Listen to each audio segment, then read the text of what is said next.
camera বলুন আপনারা কেন যদি সেটাই চাইছেন করুন না আকাশ তোলা করে পাবলিককে আমাদের কাছে বেরোতে পারবেন না আপনাকে চ্যালেঞ্জ রয়ে যায়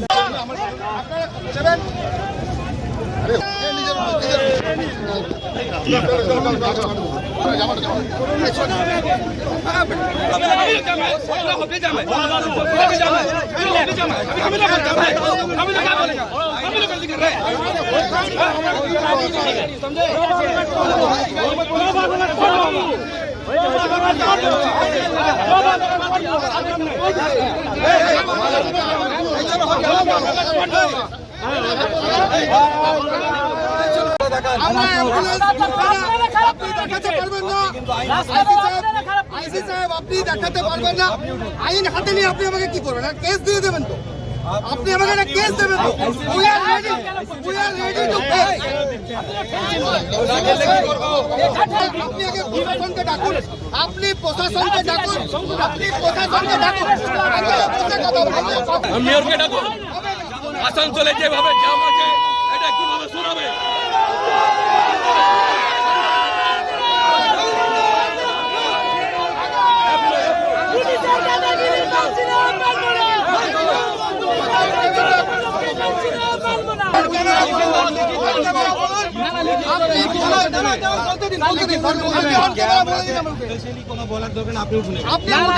আমি উঠে যাবো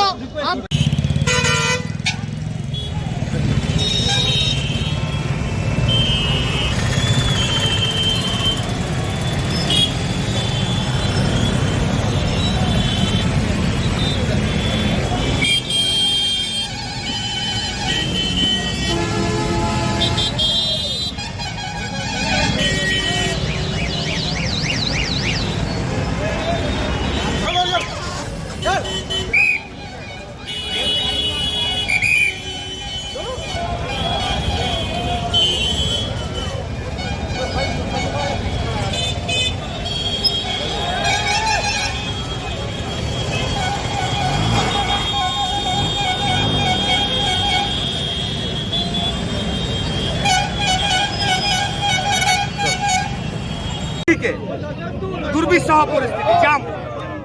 এর জন্য দায়ী পুলিশ তৃণমূল কংগ্রেসের চোর নেতা আপনারা দেখবেন চারিদিকে আসানসোল শহরকে চারিদিকে এই তৃণমূল নেতাদের মদতে ব্যাঙের ছাতার মতো ফুটপাত দখল হয়েছে এর জন্য দায়ী কারা তৃণমূলের চোর যারা 10 টাকা 5 টাকা প্রতিদিন নেয় আমরা দীর্ঘদিন ধরে বলছি টোটো অটো এদেরকে নির্দিষ্ট স্ট্যান্ড দেওয়া হোক এরা নির্দিষ্ট রুটে গাড়ি চালায় কেন হচ্ছে না কেন টোটোর নাকি রেজিস্ট্রেশন হলো 5,000 টাকা করে সরকারের ঘরে ঢুকলো কেন টোটোকে রুট দেওয়া হচ্ছে না এখন তো নাম্বার হয়ে গেছে হচ্ছে না কেন কারণ তৃণমূলের নেতাদের মদতে আপনারা দেখবেন এখানে কিছুদিন আগে একটা ঝামেলা হয়েছিল তারপরে কয়েকদিন এই হটন রোড খালি হয়েছিল আসানসোলের বিধায়ক মন্ত্রী মশাই উনি এখানে হটন এই বাস স্ট্যান্ডের মিটিং থেকে বললেন রোজগার দিতে পারছে না রোজগার বন্ধ করতে আসছে তা আপনারা 15 বছরে আসানসোলের বেকার যুবকদেরকে রোজগার দেননি কেন